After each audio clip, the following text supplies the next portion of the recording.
Assalamualaikum warahmatullahi wabarakatuh. Pada kesempatan ini saya akan memberikan materi pembelajaran 5 subtema 2 tema 1 kelas 5 sekolah dasar.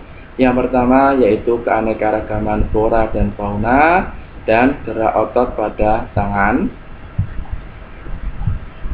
Keanekaragaman flora di Indonesia.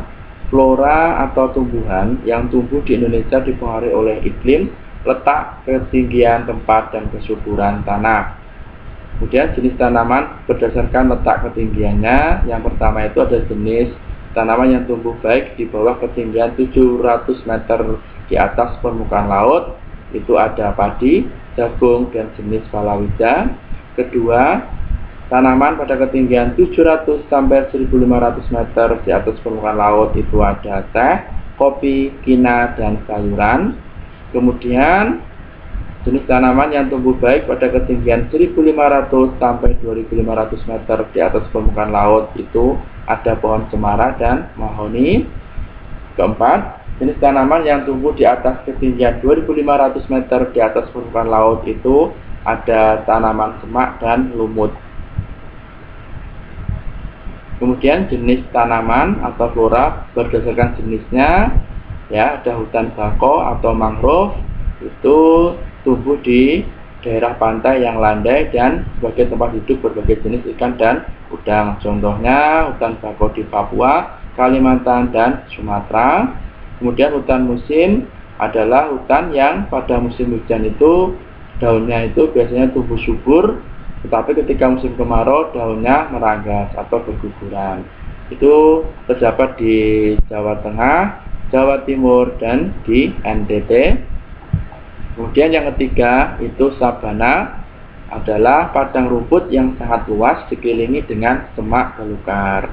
Sabana terdapat di Jawa Timur dan Kepulauan Nusa Tenggara. Keempat, hutan-hujan tropis itu terdapat di daerah tropis dan memiliki curah hujan yang tinggi serta memiliki berbagai macam tumbuhan.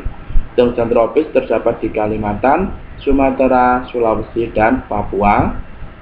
Kemudian hutan rawa adalah hutan yang terdapat di daerah rawa. Jenis tanamannya berupa beluntas, pandan, dan ketapang. Itu terdapat di Sumatera, Kalimantan Barat, dan Kalimantan Tengah.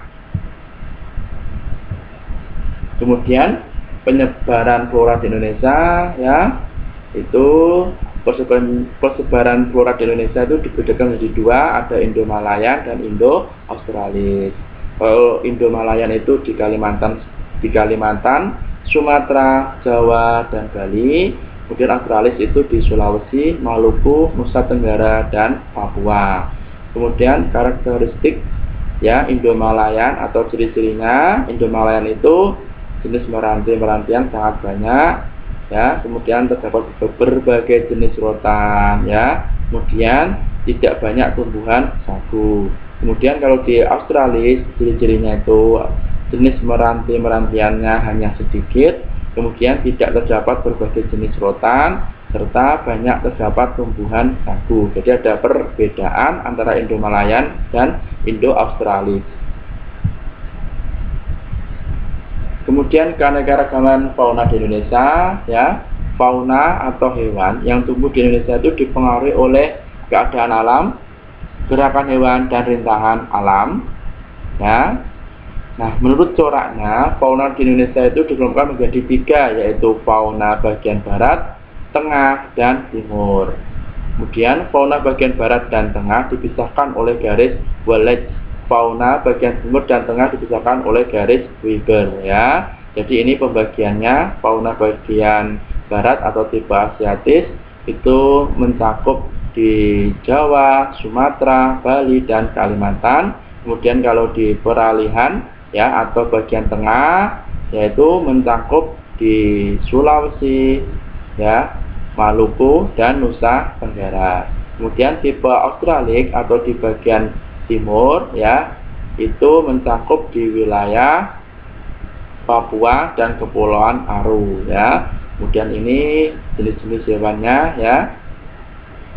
Kalau di Asiatis itu ada terenggiling, kemudian ada merak, ada pesut ya. Kemudian kalau di bagian tengah atau tipe peralihan itu ya ada monyet hitam, Tarsius ya. Kemudian reptilnya itu ada biawak, komodo ya. Kemudian untuk jenis burungnya ya itu ada burung maleo, mandar ya. Kemudian untuk tipe australis ya, kemudian itu ada hewan reptilnya yaitu ada ular, kadal, buaya. Kemudian jenis burungnya itu ada burung cendrawasih, ada burung nuri ya. Kemudian jenis ikan air pada tipe australis itu relatif sedikit.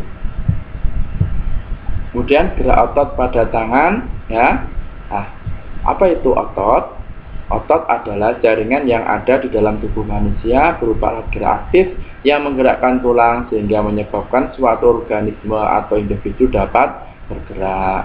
Otot bekerja dengan cara berkontraksi dan berrelaksasi ya. Itu tadi pengertian otot. Kemudian macam-macam otot manusia. Yang pertama itu ada otot polos. Otot polos itu bekerja tanpa kesadaran kita, yang dipengaruhi oleh sistem saraf tak sadar atau saraf otonom. Otot polos itu berbentuk gelondong, di mana kedua ujungnya runcing dan mempunyai satu inti sel. Ya, seperti ini gambar ya otot polos. Kemudian ya waktu kontraksi otot polos itu 3 sampai 180 detik. Bentuknya itu gelondong, terdapat pada organ dalam ya. Kemudian dipengaruhi oleh saraf otonom. Kemudian tidak diperintah oleh otak atau tidak dipengaruhi oleh otak. Otot polos itu biasanya berada di usus, saluran peredaran darah, dan otot di saluran kemih. Kemudian yang kedua, otot lurik, yaitu otot yang menempel pada rangka tubuh manusia yang digunakan dalam pergerakan ya. Nah, ini ciri-ciri otot lurik ya, bentuknya silinder, melekat pada rangka, bentuk yang panjang dan memiliki banyak inti sel atau multi sel. Kemudian inti sel yang berada di tepi. Ini gambarnya ya. Kemudian yang ketiga, otot jantung adalah otot yang bekerja secara terus-menerus tanpa istirahat atau berhenti ya. Kemudian otot jantung itu bekerja di bawah kesadaran manusia. Ya, saraf yang mempengaruhi otot jantung adalah saraf simpatik dan parasimpatik. Ya, ini gambarnya ya otot jantung. Kemudian ciri-cirinya otot jantung itu berbentuk silinder, memiliki percambangan, ya. Kemudian bekerja tanpa kesadaran manusia, bekerja terus-menerus dan tidak membutuhkan istirahat. Kemudian fungsi otot jantung itu ya berfungsi untuk memompa darah ke seluruh tubuh.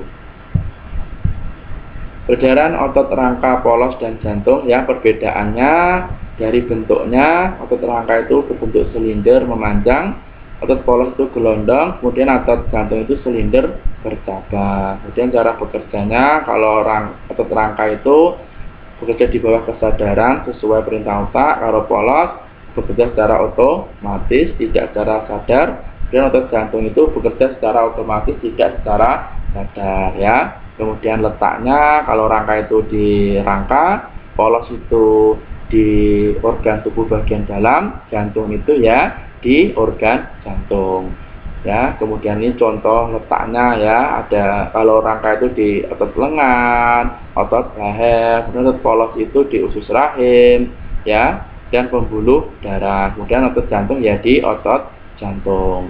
Dan fungsinya itu untuk menggerakkan badan ya, polos untuk menggerakkan organ tubuh bagian dalam. Kemudian jantung untuk memompa darah. Dan ini gambarnya ya, bisa diamati. Di sini gambar otot polos dan ini otot jantung. Nah, terima kasih atas perhatiannya. Tunggu pembelajaran selanjutnya.